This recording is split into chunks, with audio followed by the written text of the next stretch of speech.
Hello, sa mapagpalang araw po sa lahat. Ito po si Crocs Best na muli nagpapaalala. Mateo 18:20.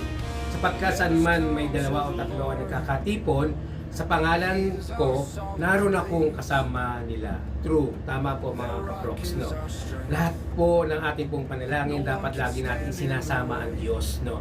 Lahat po ng ating pong gathering, especially sa mga Kristiyano o ating tayo pong mga mananampalataya, ay lagi dapat natin isinasama ang Diyos. Sabi nga po niya ay dalawa o tatlo ay naroon sa kalagitnaan. Maaaring sinabi niyo dahil sa pagkasama-sama ng mga mananampalataya o mga magkakaibigan o anuman ng sekta ng iyong relihiyon ay dapat natin sinasama ang ating Diyos.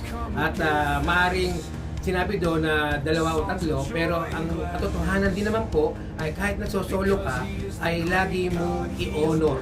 Lagi natin i-honor ang Panginoon na lagi sa ating i-welcome kahit na ikaw ay nasosolo.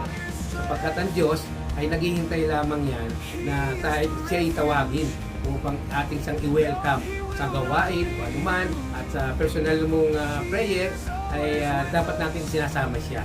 No, hindi mo dapat sinasang-alang-alang na ikaw ay nasosolo, kundi lagi natin kasama ang Diyos. Yung po ang hinanais ng Panginoon na lagi natin siyang makasama. Ilaman po. Maraming salamat. God bless.